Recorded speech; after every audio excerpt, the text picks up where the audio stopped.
Excellent. Just in 1 minute, we will be starting. No, I think I've managed. Greetings, everyone.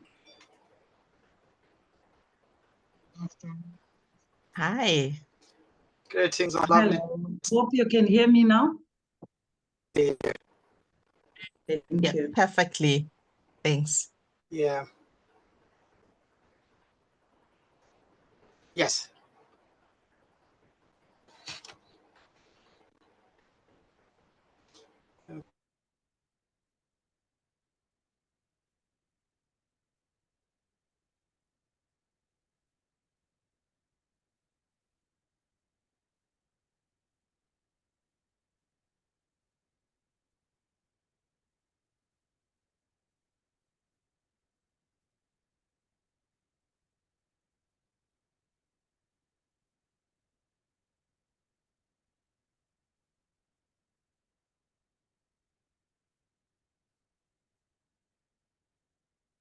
Okay.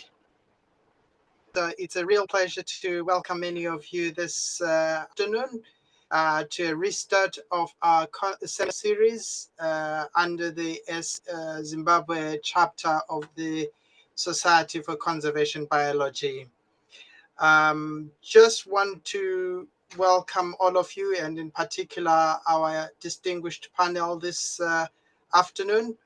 And just want to first introduce ourselves. My name is Mkolisi, and we work with a team made up of Nobesutu, Gwenya, Rebecca Chiwara, and Marilyn Nkomo.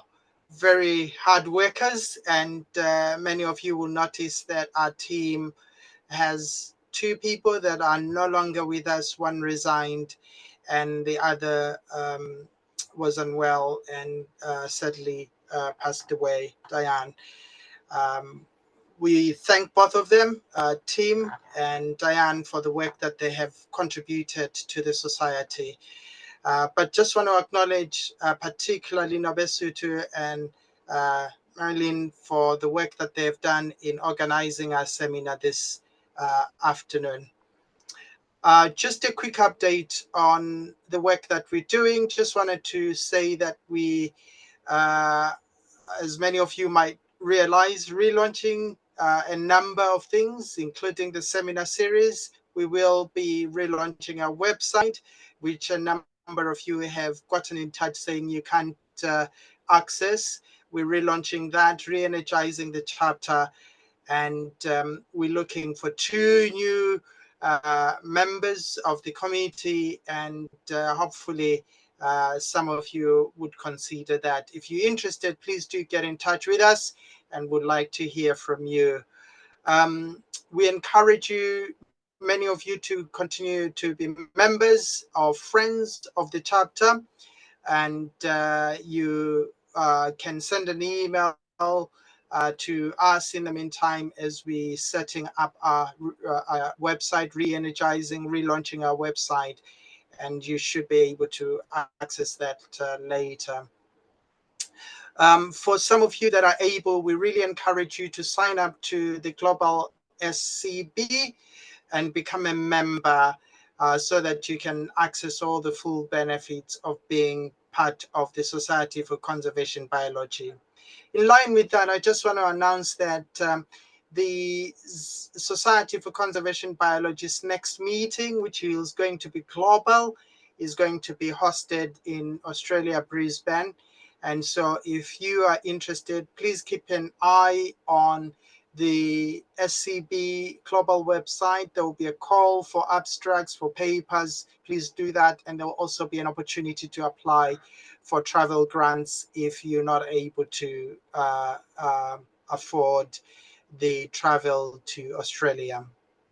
We have a number of things that we're doing, we're continuing to do, including a resource library, a horizon scan, a blog, and seminar, the seminar series. If you're able or would like to do a blog, please do get in touch with us on our email, and we'll be happy to get your blog as soon as the website is relaunched. Other than that, it's a great pleasure this afternoon to welcome a distinguished group of Zimbabwean women, conservationists, to speak to us and talk about leading the charge. And want to highlight the fact that this is in celebration of the International Women's Day.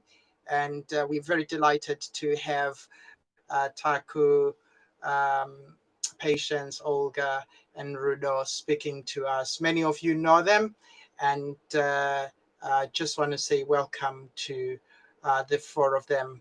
And you're distinguished, and we're so privileged that you've accepted this invitation to speak at this event. So without further ado, I just want to hand over to my colleague, Marilyn, who will lead our panel discussion this afternoon. And once again, thanks to all of you for logging in, particularly after the holidays. Thank you very much. Over to you, Marilyn. Thank you very much, Mpo, and thank you everybody who has come to join us. I do apologize in advance if there is a lot of shredding noise in the background.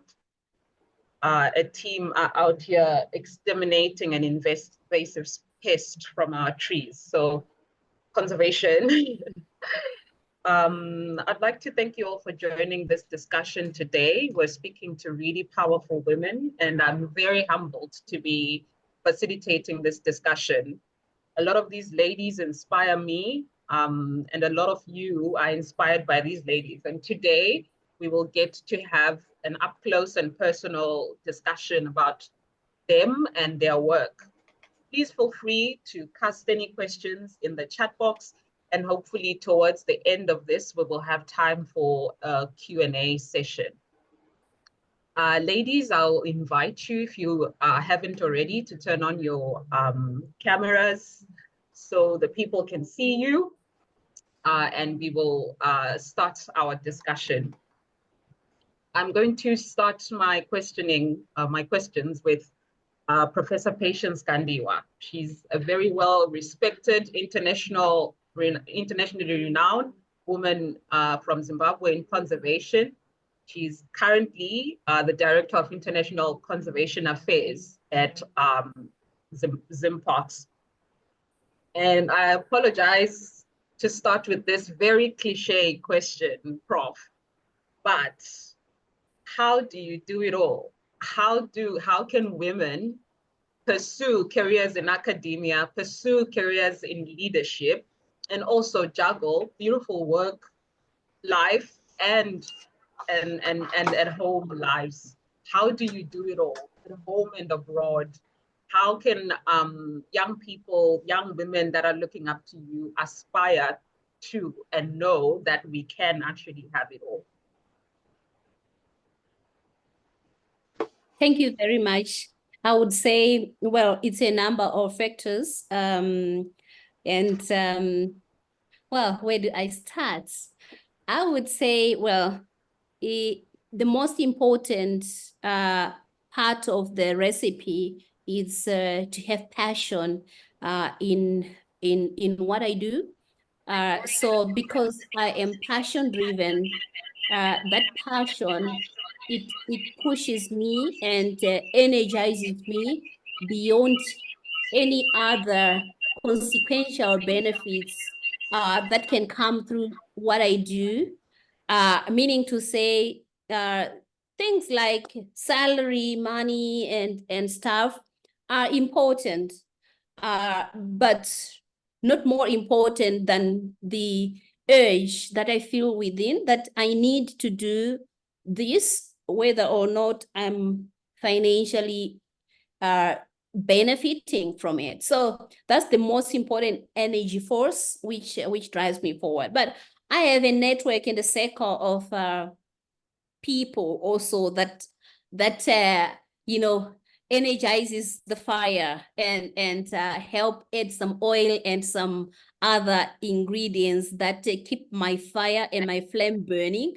I do have a supportive family, and also I think there's a growing also interest and positivity in the conservation circles to also support women.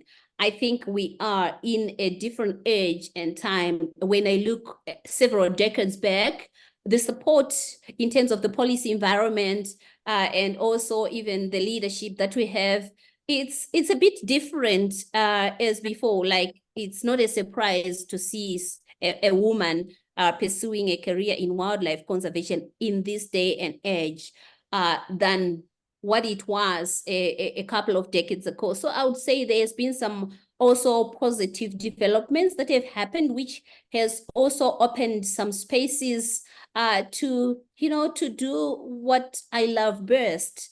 And I think I'm really lucky from my family. I had that support, but also I've got a hero in my life, also my husband. He is that positive force who doesn't just expect me to be doing the pots and pans and making babies at home, but he kind of pushes me actually to be the best version of myself. Like, I feel like you feel like it is an obligation to do that. So as I reflect on my journey, I don't think I would have managed to achieve what I've achieved without a supportive husband. So kudos to all the men out there that really support their women to reach for their dreams and actually walks the journey with them. So I do have a partner that is walking the journey with me. Thank you. Oh, that is really incredible and really assuring. I think we need a quote from there for young women that needs to be put in the halls of undergraduate first year, that you can have it all and a very supportive husband as well. While we're still on the vein of academia, I'd like to go to you, Prof. Kupika. Prof. Liza Kupika is also a really inspirational woman from Zimbabwe. She is a trailblazer in the climate change and adaptation space. She's currently a senior research fellow at the Okavango Research Institute under the University of Botswana. So she's also a gem in the region for climate change and adaptation. Please, Prof, tell us, elucidate some more, what challenges you know and you faced as a woman in academia, and what women can expect. We see that fewer women in conservation pursue and finish PhDs on time, let alone advance to professorship and careers in research. What can be done to close that gender gap in research, helping women publish more and work towards advancing their academic careers? Because our academia and scholarship is going to be shaped from just a lens that is not sometimes in the front lines of some of the issues like climate change adaptation that women are. Over to you, Prof. Please let us know what your thoughts are on these issues. Thank you, Marilyn. Thank you, our host, for organizing this meeting. I am honored to be part of this forum, where I'm also going to share my experiences as a woman in the conservation space.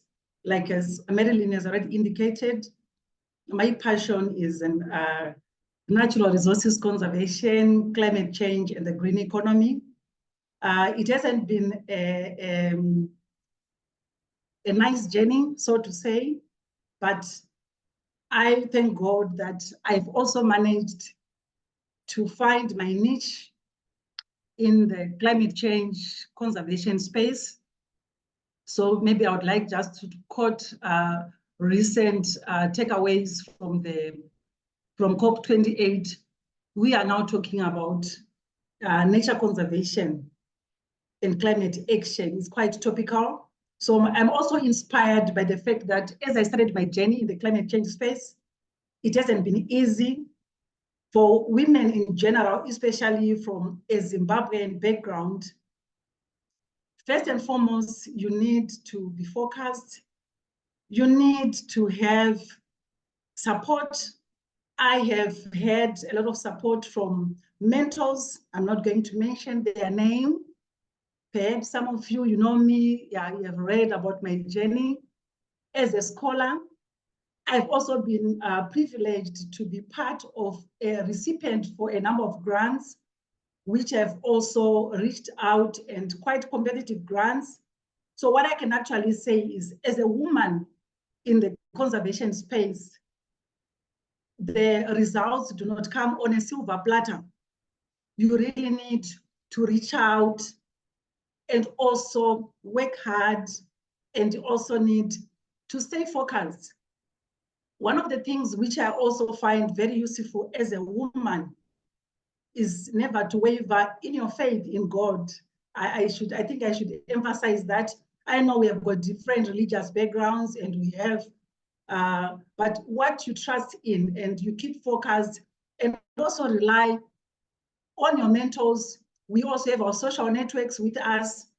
I recall as I started my journey, I actually applaud women, because it is also possible that women can encourage and mentor other women. Many times in our society, especially in the African society, we believe men are always leading and we should be inspired by men.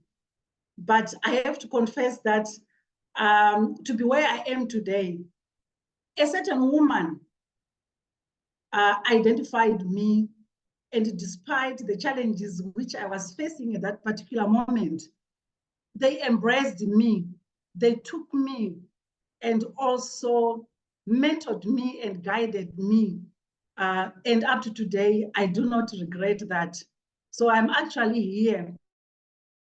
Somebody somewhere, I might not even be related to them, but they accommodated me and also tried to grow my strength. I've also had very difficult supervisors. I had a mix of supervisors during my PhD journey.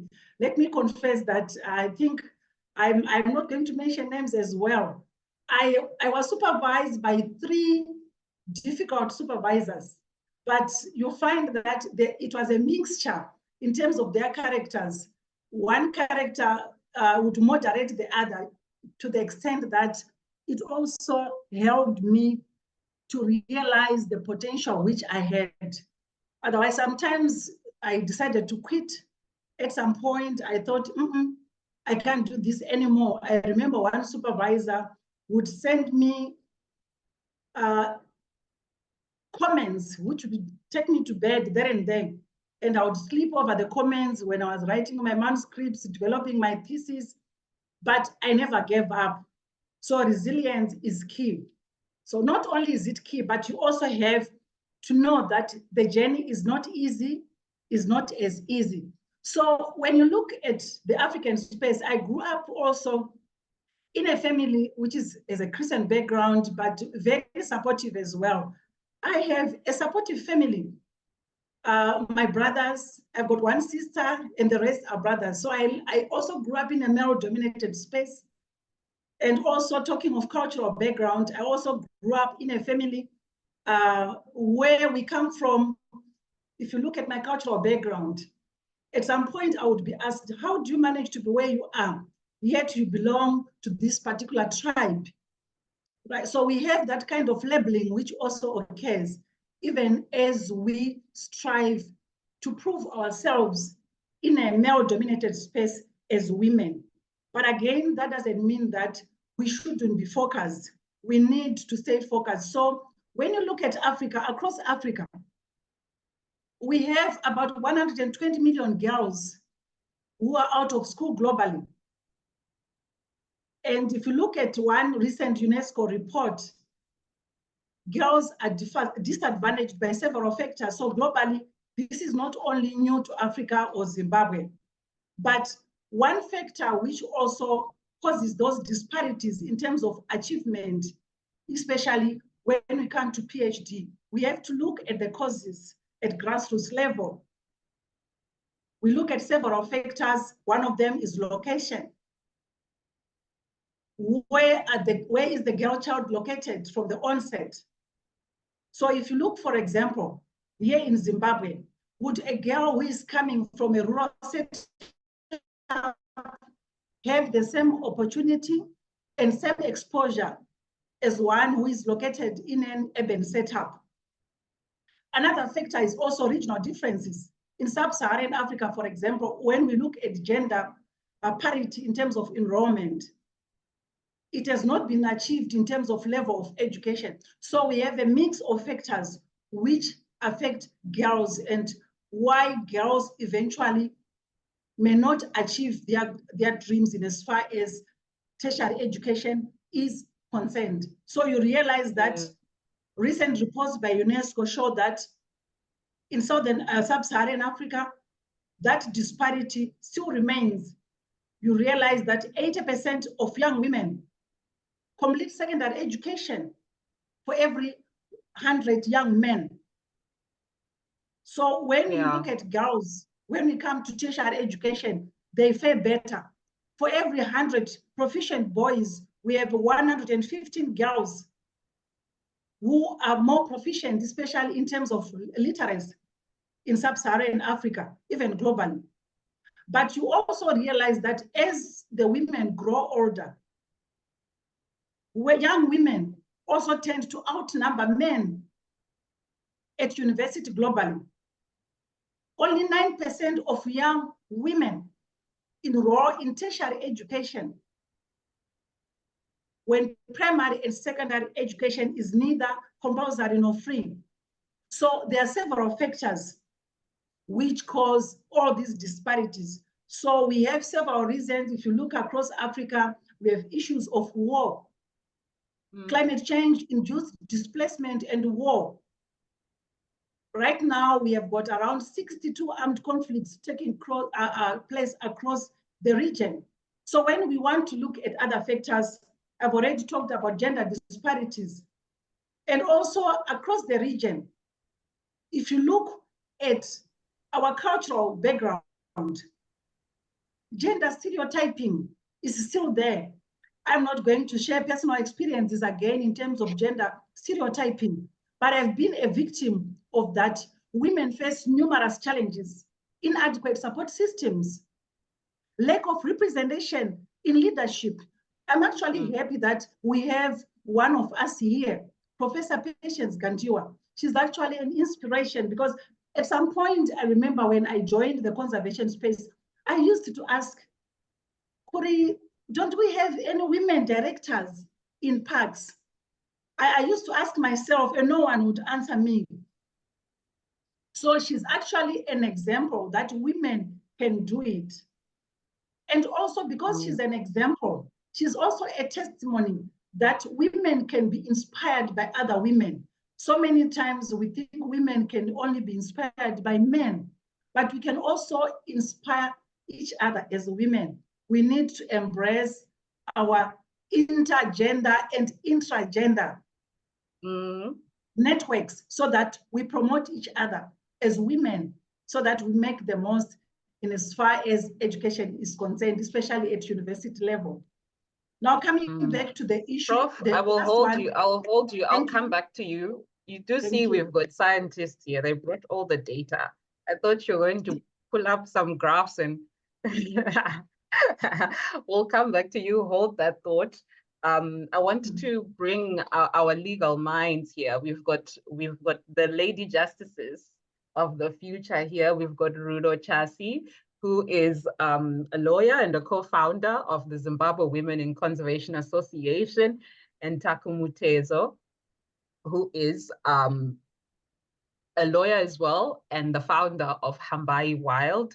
She's also a Women for the Environment Africa Fellow from 2022, and much, much more. So I want to bring the interdisciplinary actors that show that even in different careers, even in different places, women can lead for the environment and women can chart the way forward and trailblazers in their fields.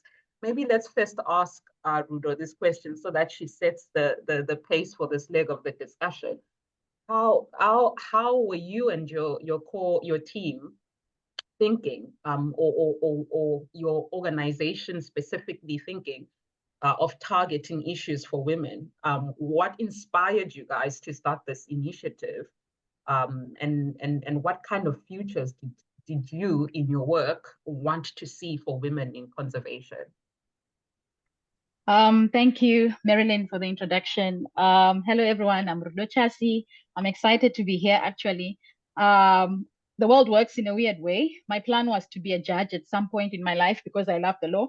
But I find myself in the space of advocacy, in a space of pushing women forward. And so when you look at the aspirations of politics, of the policymakers in Zimbabwe, even in Africa, there is a lot of talk of gender. I've had the opportunity to do some work in West Africa, and I see that common thread where this industry is dominated by men, and women, we are scared to take that lead role. But the aspirations in terms of policy are there. The instruments are there. There's been gender policies being put out by the Zimbabwean government. We have even the climate policy with a gender aspect being put to it, which is all good and fine. But then the gap still remains.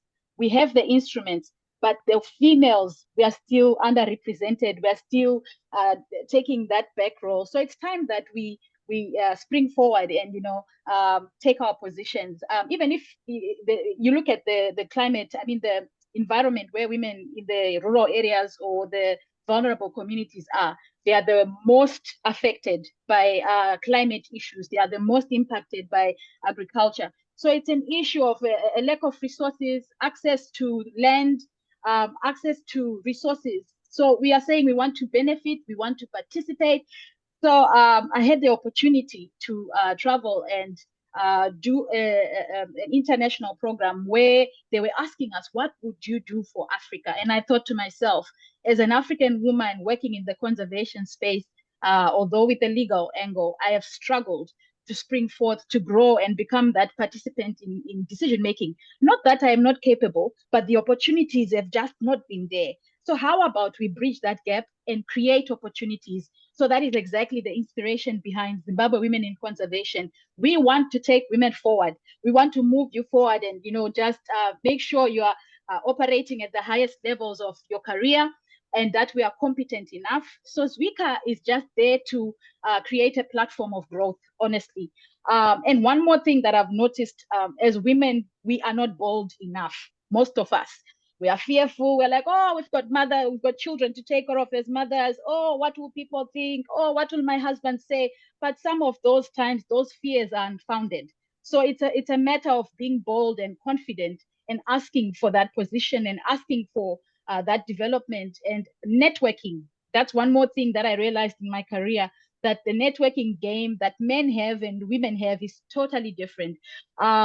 So maybe just learning those skills. So Zwika is there to promote environmental sustainability through using female experts.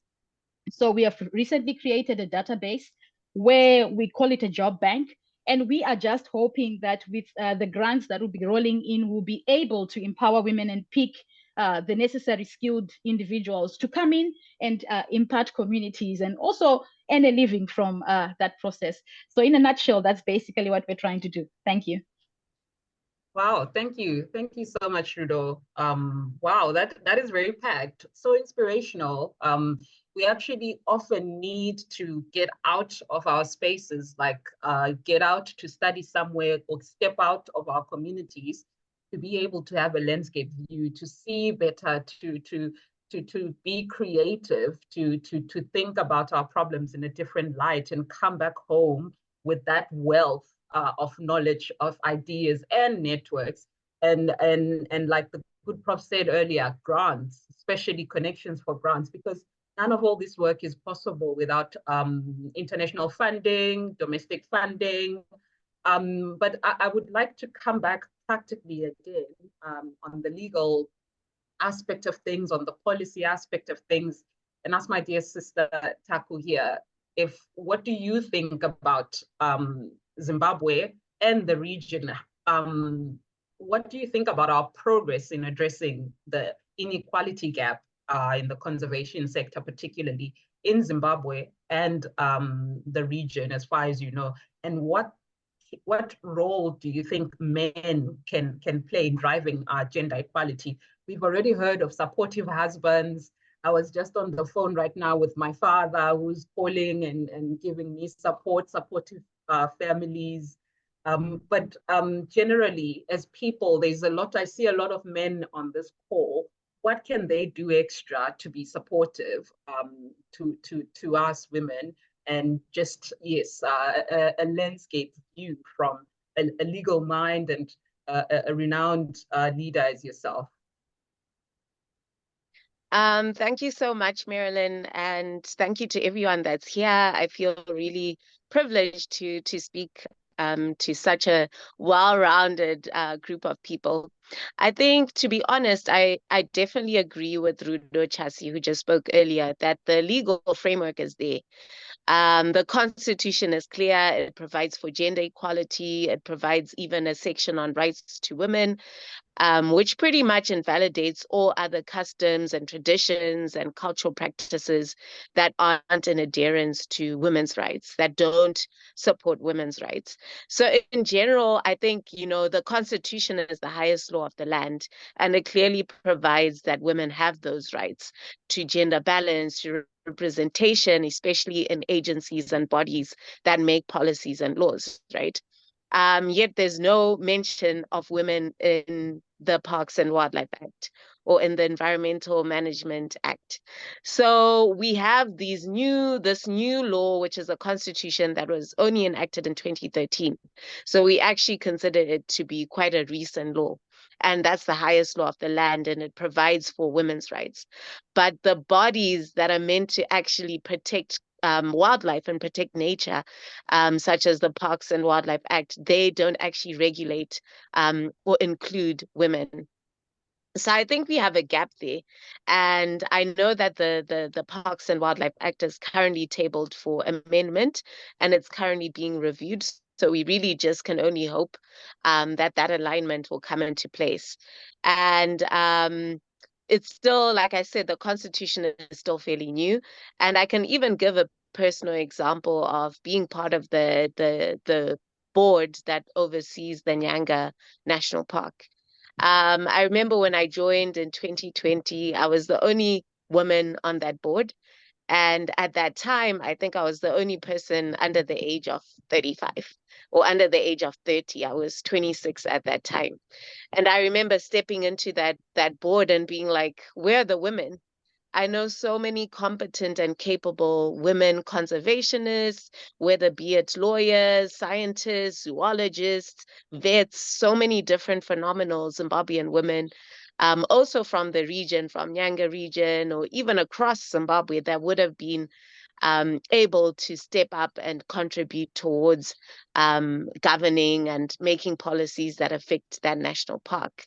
And I mean, it was a fight, but as we've gone on, we've seen more women taking on and being part of that board. And even from when I joined the conservation sector, I think I'm seeing more and more phenomenal women taking on leadership roles and even taking on the roles that need to be done. So not just leadership roles, we also need people that are project officers, people doing the grunt work and in the early on careers of conservation. So I think it's starting to change. But at the same time, this is representation, right? Are we actually addressing some of the challenges that women face in terms of conservation? So yes, we can have female rangers, but are we actually providing an environment that's conducive for women to have the skills? So like Rudo said earlier, public speaking, having the confidence to speak in a room full of men. And as you know, even in Southern Africa, conservation is still predominantly at the higher levels run by white people. Do we have the confidence as Black people, as indigenous communities coming from even marginalized places? I mean, I'm a Ndawo woman coming from a community that's not really known for being in higher places of power or being in influential policy-making roles. How do we make an environment where we support women from different parts of Zimbabwe or different parts of Southern Africa to be able to stand up and have those roles. And I think men are an important part of the discussion as well. And, you know, a lot of it stems from tradition and culture. So how do we ensure that men can also be part of the conversation and understand the power dynamics that come into play? The fact that as women, you know, we grow up taking care of the men essentially in certain cultural norms. I know for the Ndau culture, I grew up kneeling for my brothers or kneeling for my father, washing their hands, cooking, doing all these cultural things. And how do we transition from those cultural norms to actually seeing ourselves as equals when we're in positions where we are at the table and we have an opportunity to speak up? Do we have the confidence to say, okay, I'm skilled enough, I've studied law, I've studied about conservation, and I'm here. Do I actually have the confidence to speak? And I think as men, being mindful of that, being mindful of the different structures and being able to mentor, offer mentorship, provide platforms, actually ask questions when I'm in the room to be like, okay, Taku, you're here. What do you think about this discussion? Because sometimes it's not that you don't have anything to say. It's actually just a lack of opportunity or knowing when to speak. So I think encouraging each other, encouraging women, encouraging them, providing the platform, mentoring them and supporting them so that they actually feel equipped and feel adequate enough to provide whatever input they can. And yeah, I would just like to encourage the women as well to speak up and be bold and don't be scared to speak your mind. Incredible. Thank you, Taku. I'd like to recognize that as a country, we're really blessed with a very progressive constitution and progressive values that we all share across cultures. We've got a deep sense of cultural heritage, but we've always valued education for young boys and girls and equality for all genders. But practically speaking and going down to our communities, are we able to encourage and embolden women to lead with that gentleness and humility from home, but also boldness, bring that gentleness and boldness and humility in places of power and work? Are we able as gentlemen and men who are being knelt for at home to actually be challenged in the workplace? Because our experiences and our viewpoints as men and women in the workplace are all valid and very important. And we do need, like the Bible says, to sharpen each other. Iron sharpens iron. Thank you for those viewpoints, Taku. It just means we need to hold each other's hands as a country, as conservation leaders. I see a lot of names here of people that are in conservation and are leading, to just pick up the instruments and the tools that are there in policy to move forward and charter a way forward. I'd like to circle back again to Prof. Kandiwa. She's the Director for International Conservation Affairs, and maybe she will shed more light in what she does on her role. But could you, Prof, let us know how these issues play out on the international space and Africa particularly? Issues of gender still a problem? How is Zimbabwe faring compared to the international stage?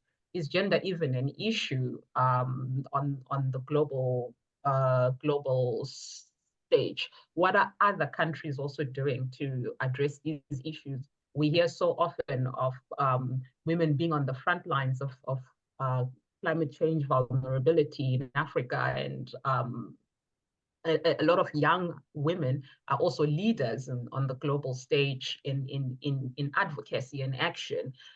Can you let us know from the work you do what is happening internationally, the challenges and the triumphs, and how we can internalize that here at home? Thank you for giving me another chance to speak. I enjoyed listening to my other co-panelists. It's really inspiring. Yes, it's still a big issue, the gender issue on the global scale. We know that even it's still one of the sustainable development goals that we are still pursuing. And we know that when there was a global review to see how we are faring as a global community, we still have a lot that we need to do, but also even as a country, we have a lot that we need to do, a lot of strides that we still need to take so that we can operationalize and catalyze the implementation of the various policies and legal instruments that are at our disposal, but maybe sometimes seldom implemented, or just sometimes implemented to tick the boxes. So it's very important, especially at this stage when we know at a global scale that we had a decade of, biodiversity restoration and the Aichi biodiversity targets that, for lack of a better term, we didn't do well in terms of achieving those targets. And here we are just in 2 years ago, it's already 2 years. Oh, time flies.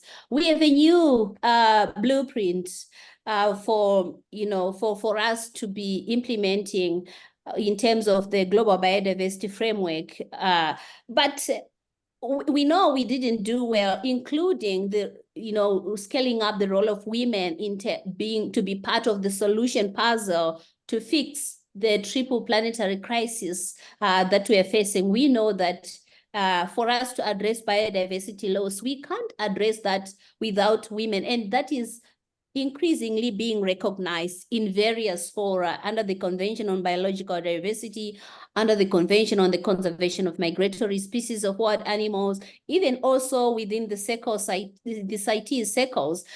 We are seeing, this increased recognition, but there's still very limited space for women, even though we know that in the recent past, there's been an increase in the number of women that are in leadership space that are shaping global policy for biodiversity conservation. Look at the current leadership in that are leading the various biodiversity conventions. There is more women, I think, in the history than at any other time before. I look at CMS, we have got Amy Frankel.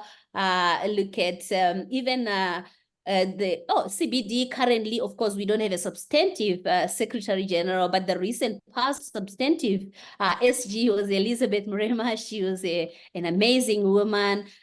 We look at also even the Ramsar Convention that we are hosting in Zimbabwe next year. Musonda Mumba, she's an amazing woman. So we have seen this increase. And I think when we are at that space, it's not enough, of course, but I think when we are at that space, we can do better, and we can also catalyze the processes to put women at the center of fixing the triple planetary crisis, because without women, I think the world now, when we look at the history and other episodes that we have gone through, I think the world needs a female touch.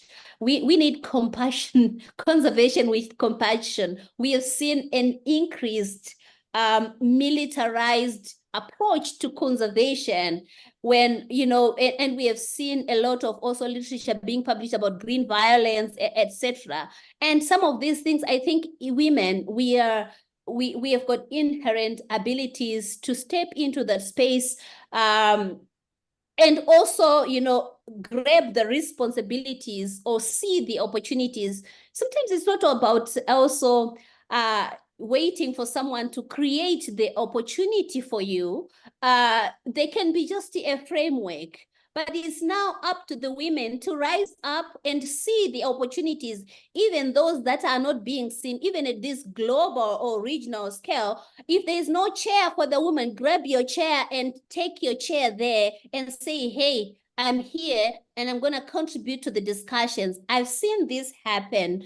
I've been through, various, even some of the very challenging global discourses where I felt that it's my responsibility, because I'm here And it's not everyone who has an opportunity to be here. It's my responsibility to step up and speak up.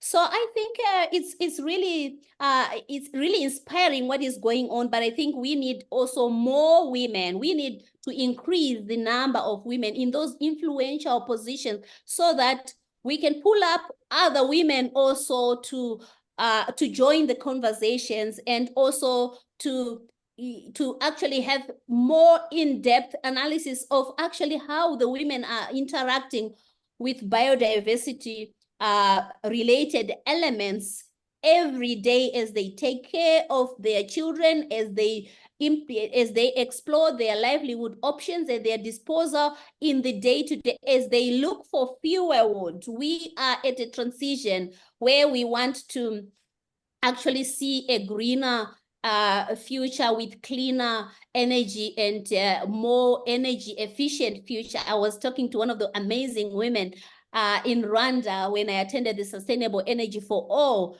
forum, Damilola, amazing, wonderful woman. And she is there, and we can see actually the movement for clean cooking technologies, and how that also actually interfaces, and how is it chained to habitat loss, to issues of actually even pollution.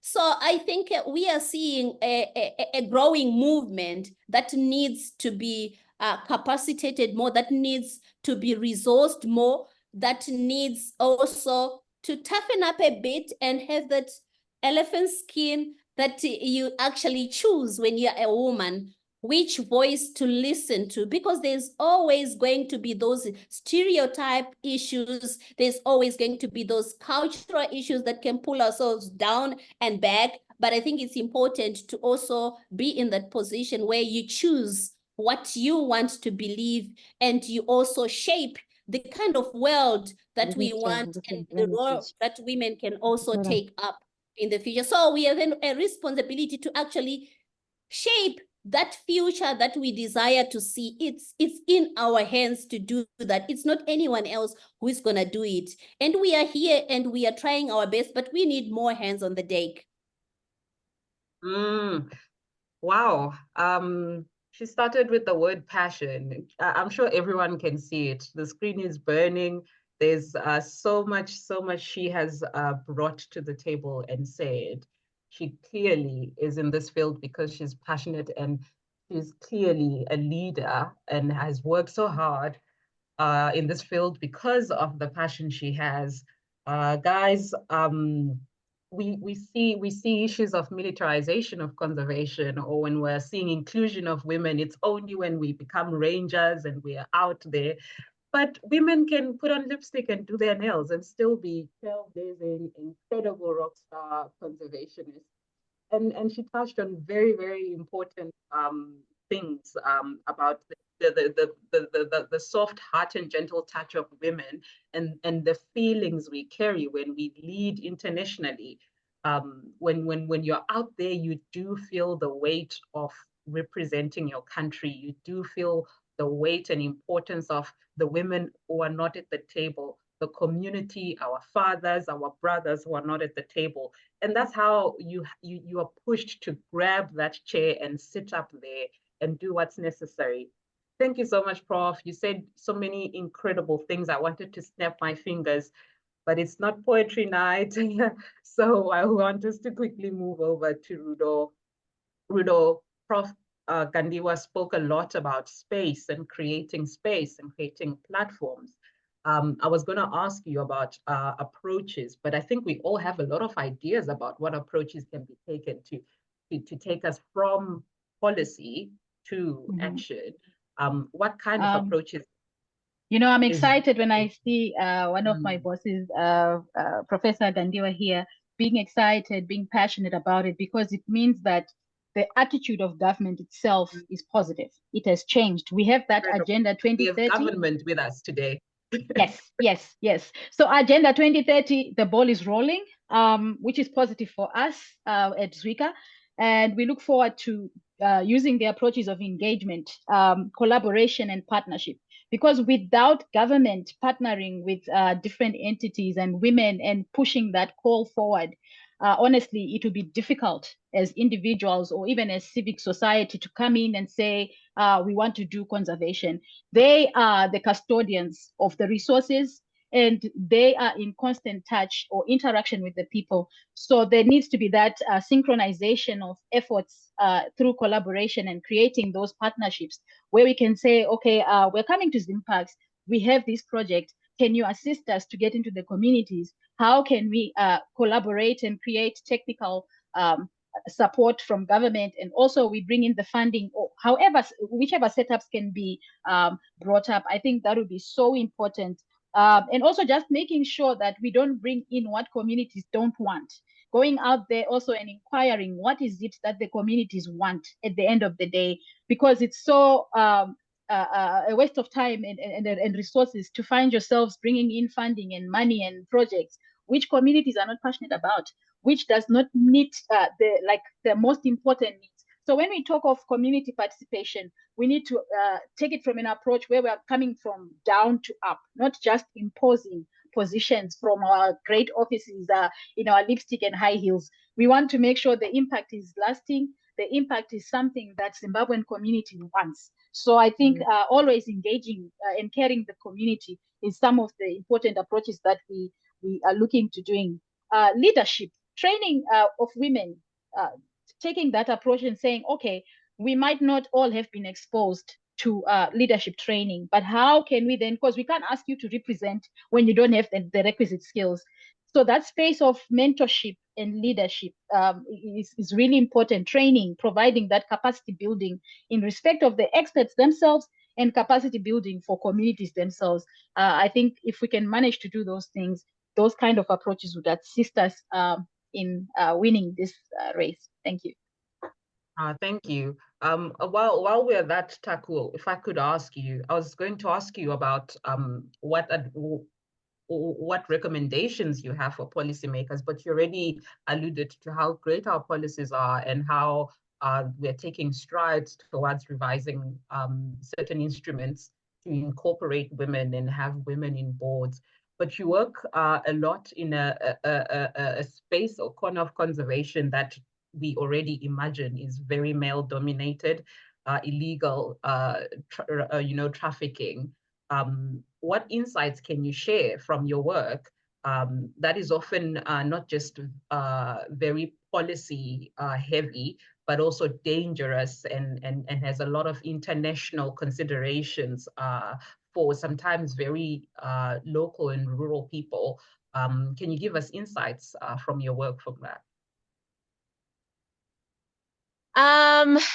Well, I think, to be honest, like I said, even when we think about women's rights, right? When you're looking at illegal wildlife trafficking, there's a lot of arguments internally at the highest level of policymaking and decision making when it comes to women involvement, to say, do you really want women to be at the forefront, to be in law enforcement, for example, knowing the dangers of actually combating poachers or combating illegal wildlife trafficking at that highest level when it has to do with investigations and looking at criminal networks that are involved across continents and in a multi-billion-dollar industry as well. So I think there's a lot of dialogue about that, but I feel like as a woman and as a feminist and as an African, I feel that women can, and I feel like there's no limit to what a woman can do if they put their mind to it. So as Rudo said, when it comes to capacity building, training, why not offer women those opportunities? If women can be in the army, surely they can also be involved in investigating multi-criminal networks or involved in these trade networks that are multi-continental or international, so to say. So I think, yeah, those are some of the challenges that we see and some of the insights that I can give.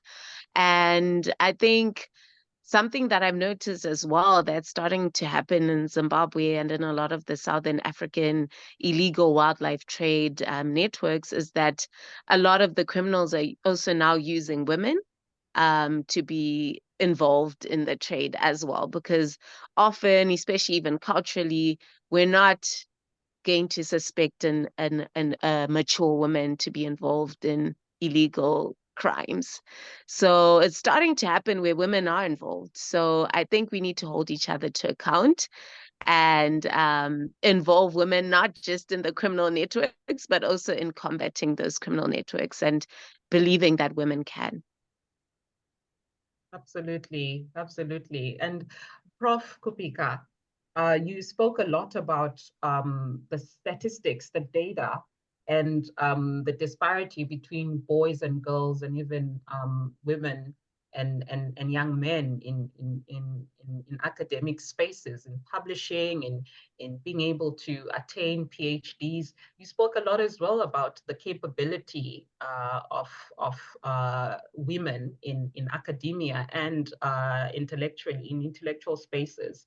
What can you say, or what do you think needs to be addressed to address, I mean, it's 2024, what can we do to address these gaps in academia, especially for Africa, where women are in the forefront and on the ground of some of these environmental issues?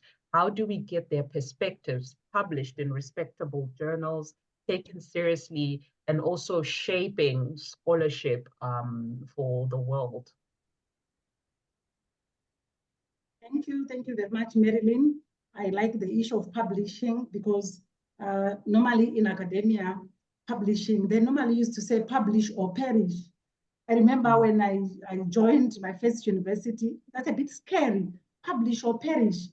So we have actually moved away from that kind of approach where if we want to ensure that women get published, complete their PhDs, we require a multifaceted approach, which tackles all the systemic barriers which we have actually had. I think all my colleagues here have talked of police barriers and police enablers.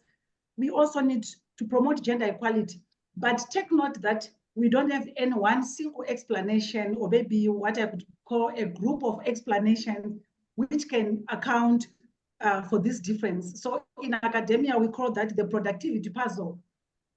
The danger is in the academia, the use of academics. You know, people are so much into metrics when it comes to publishing.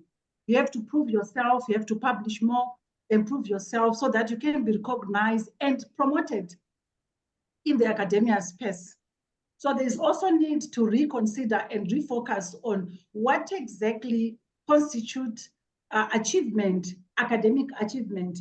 Should we only look at metrics when we have maybe perhaps it's a professor with 200 publications, but no innovation? I like it that the government of Zimbabwe has come up with the Education 5.0 approach. So this framework, the Education 5.0 approach, does not only recognize research on its own, but we need to translate that research into products and services which can meet the demands of our nation. Yes, we've got the triple planetary crisis, biodiversity loss, we have climate change, pollution. How do we solve those? What kind of innovations can we come up with? So we've got 5 pillars: research, innovation, industrialization. Yes, community outreach and engagement. We need to work together. We need to embrace partnerships, networks, collaborations, because the academia cannot do it alone. I know of some universities where academia are even given, the industry has got an office, maybe at a university, where they actually promote products, innovative ideas, which can be translated into goods and services, which can actually solve problems. And these problems, remember, like what Rudo said, we are not actually talking about our own problems in academia because we do desktop review and come up with problems. These are problems which are coming from communities.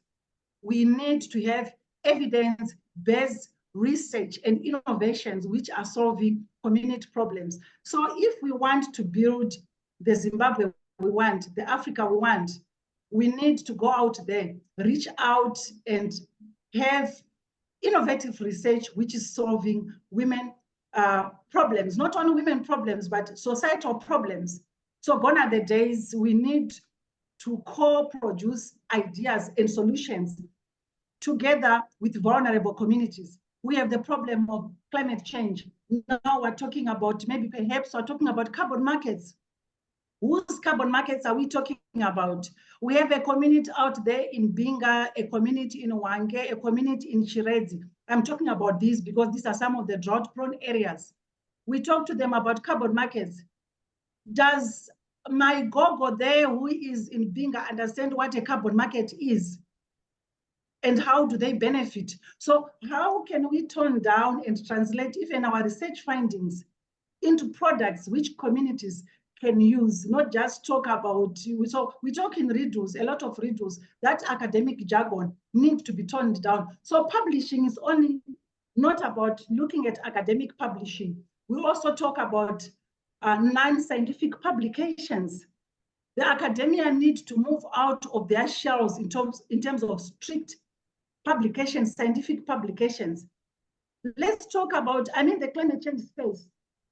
Of late, I'm actually writing on climate change communication, the signs of climate change. How can that be translated so that everyone can understand that we have a drought which is with us? What are the impacts?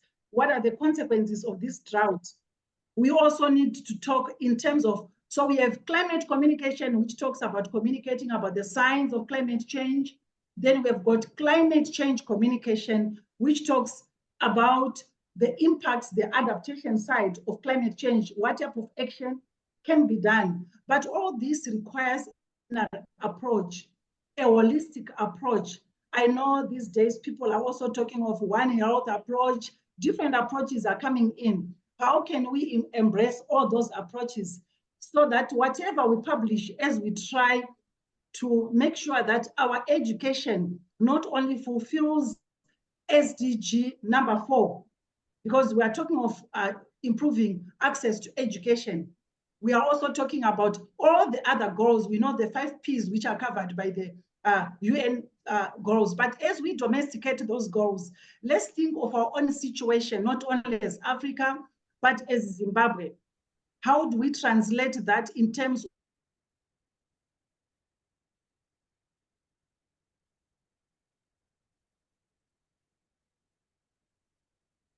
Prof, can you hear us? of our education? How can universities domesticate for all so that together we can pave a brighter and more equitable future for women and all the vulnerable communities around us? Thank you. Thank you. Thank you very much. We lost you for just 1 second, but we heard you. Thank you so much. This has been a very lively discussion, and I'm actually very thrilled. Someone is asking exactly how do we do this. I'm very thrilled that we have been challenged by greats in the industry that are doing things and are coming back with feedback that this still needs doing. They're actually calling all of us here as conservationists and people that care for the environment that these are things that are overflowing from our hands as we work. They still need doing. They still need innovation from all the corners of the country and the world where we exist. They've given us hope in the spaces they are working in and in the spaces they are creating, like associations, organizations, in the levels of discourse they are in internationally and regionally.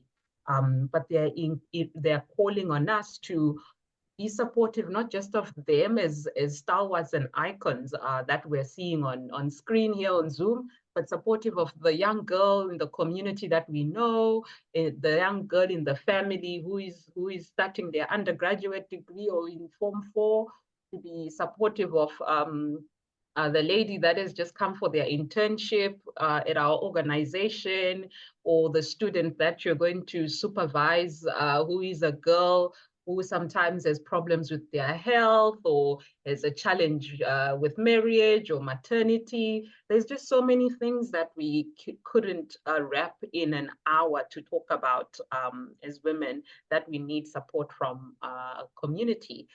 And most importantly, the support of mentors and women supporting each other.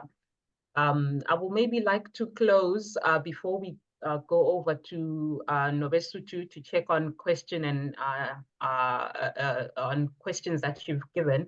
Just one of you, if one of you or one or two of you guys could answer this thought I have. How, as Africans, do we get to a point of influence in the world, especially as women? We see the great influence women from the global north can have on global discourse and conservation. The likes of Jane Goodall, the likes of Diane Fossey, the likes of Greta Thunberg, capture a lot of the global community's attention and support financially, and that attention even spans across, it has longevity for some of them and spans across generations. How do we make sure, as African young women growing up, as African women in leadership, that we lead for sustainability and we leave our mark, even just as, women from the teapot-shaped country, globally, how do we make sure we can leave our mark like these women from the global north have on conservation? If one or two of you guys can answer to, thank you, Prof. Gandiwa. She'll take it, and Taku as well. Thank you. Gone to the two ladies. Thank you. I wanted to say one thing that we need to do is to embrace empowerment and embrace the responsibility to be the change that we want to see in the society, and not to expect that someone else is going to change it, particularly to those women that are already in some leadership position in one way or the other. It's very important to be exemplary, but when policies and the whole frameworks are put there, including a whole sustainable development goal, if there's no one that embraces the responsibility to shape that world that we want to see, we are going to see snail pace kind of progress that we will be very impatient to witness. So embracing responsibility is one thing, but also I think we need also to celebrate those men that are creating the space for women, because we are living in a very patriarchal society that is still very much male dominated. We need to also celebrate so that they keep doing what they're doing, because it matters a lot when if they know that what they're doing is right. And there are very few of them actually. And then information, that's my last point. Information is power, believing it or not. We need to continue contributing to knowledge and bringing out these issues so that they also can be referred to and influence various policy-making processes. Because at any given time, there will be that need to buttress the policy-making processes and even the strategies with information. Let us encourage women to write, to also excel and continue generating that information. I checked the UNESCO website the other day, and it's actually very interesting to see that when you look at the research or scientific research publications and statistics, over 90% of the research that we say, our decision-making processes being informed by science, we need to query whose science are we talking about? Over 90% is actually from researchers in the global north and the west. So if we don't take it upon ourselves to take it as a challenge to say we need to step in there, and also when there's a call for proposals, grants making, or even creating institutions like what Rudo and what Taku are doing, and also supporting such institutions, there's no one else who is going to do it for us, because the body of knowledge that we rely on at global or at various levels is shaped by the knowledge and information that is out there. So we need more women scientists. We need more women writers. We need to support women-led conservation initiatives, and we need more support for initiatives such as the Global Environment Facility Small Grants Program also, that are also channeling resources at smaller scale, including women-led conservation and women-led institutions that are making a big difference at the right scale and at the right space. Thank you very much. Thank you. Thank you. Over to you, Taku. Wow, how do I how do I contribute after such a brilliant contribution? But I think just to add on what Prof. Gandiwa said, I think one thing that I would like to encourage us women to do is to actually just do the work, put in the work, you know, and be the best that you can be at whatever it is you're doing. Whether you're a scientist, you're a policymaker, whatever it is, just do and try to give your best and your all.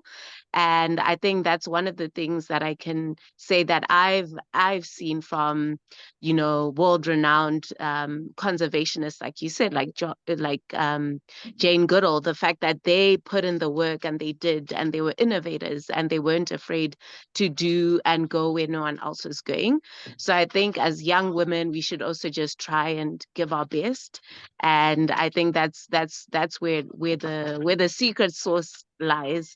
And another thing is to also just unite and help each other out. I think there's a lot to be learned in collaboration, and by collaborating we can actually win. And I think that's where sometimes we get left behind, where we think there's too little funding, there's not enough support out there for all of us, there's not enough grants. Instead of just collaborating and working together, I think we can go far together.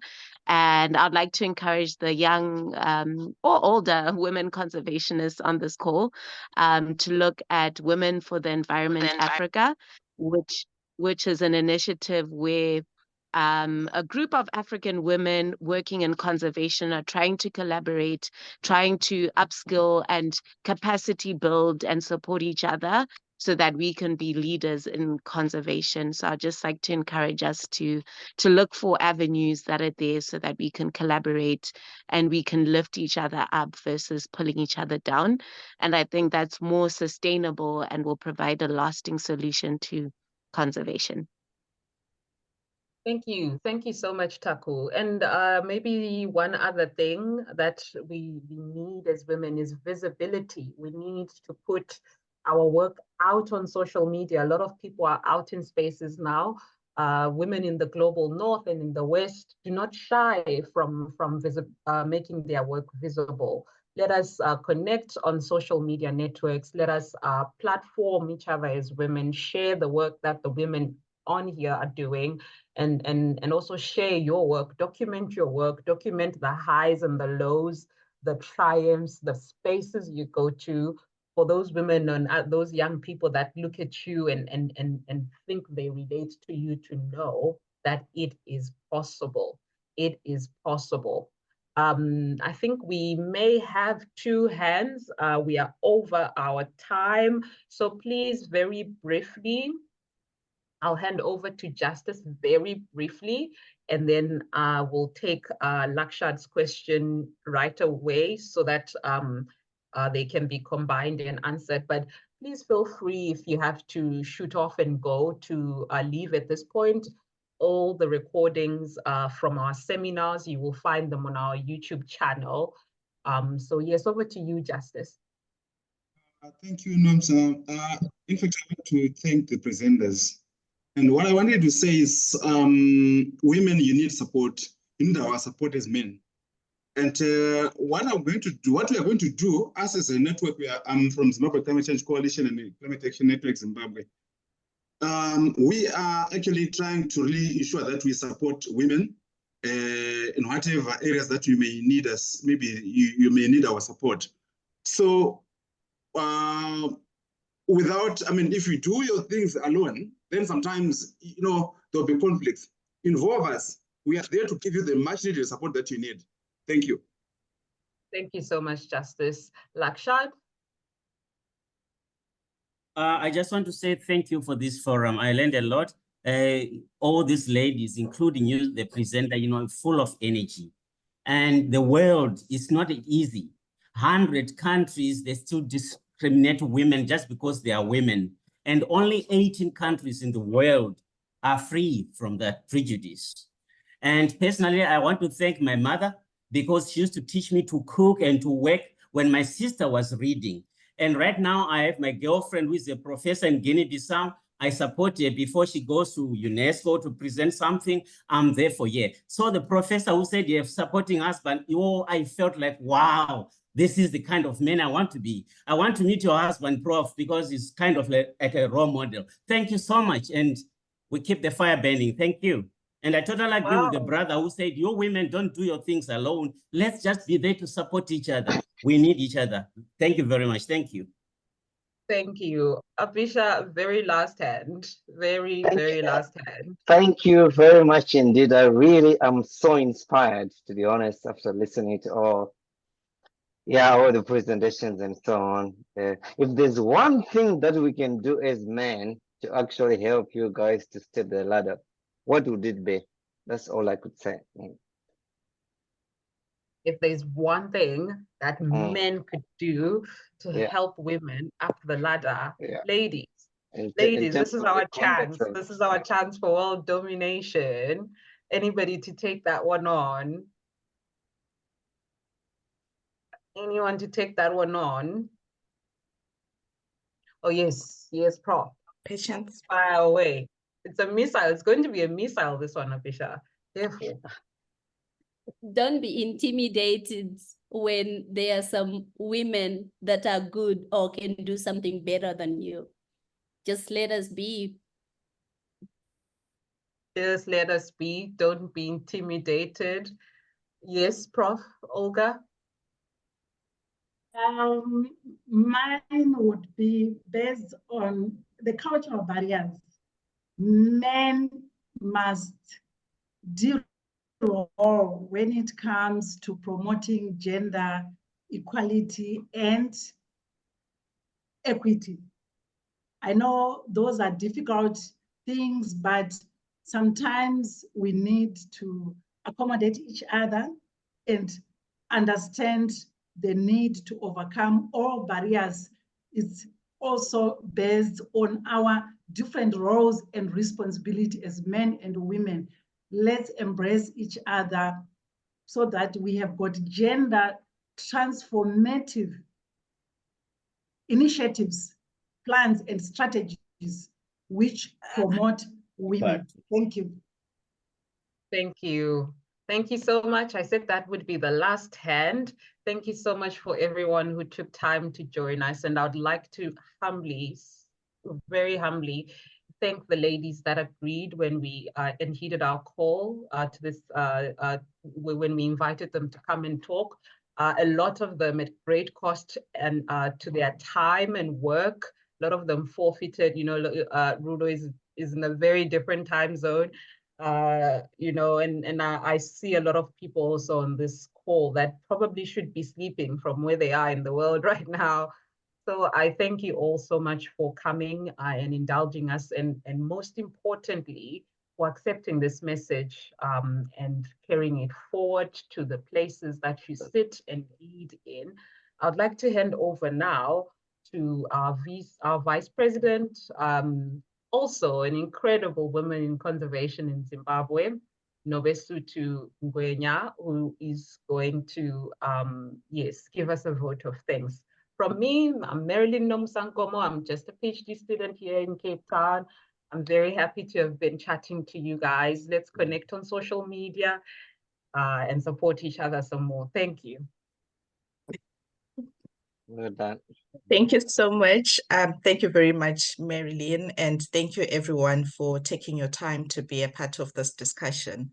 I think this has been a very important event for us as SCB, especially after the passing of Diane, and Diane has really been an inspiration to the team, an inspiration to most women in Zimbabwe, especially those who've really worked closely with her. And I've been very lucky to have worked with her. And I think this is the first seminar that we're actually having after her passing. So we really Grateful for the contributions that she made to SEB, and she's also one unsung hero that I think I would just want to remember at this moment. And also to the panelists, thank you so much for taking your time to come and contribute out of your busy schedules and have this very important discussion. And it really has been engaging and amazing. And I'm glad that we've started the conversation. I just hope this is not going to be the end of it. I think this is just the beginning. Let's keep the momentum and take it forward and take it further. Let's engage more. Let's influence policies where possible. So if you're a woman and you're part of this call, part of the SEB, I would like to invite you at this moment to come forward as well, and we can work together and see how best we can work towards making an impact after this. Because the question is, you have these talks and then what next? So we really want to take this forward and ensure that we do have an impact in terms of the recognition of women in conservation. And thank you so much, our moderator. We really enjoyed the questioning and the interactions. It was really interesting. And everyone who's really played a role in organizing and communicating this widely, thank you very much. Without taking much time, I think this is it from me. If you have any questions, please do not hesitate to email or contact us even individually about SEB and the work that we do. Thank you very much. Just lastly, may I please ask everyone to turn on your camera so that you can take a screenshot. Yeah, let's wave and smile.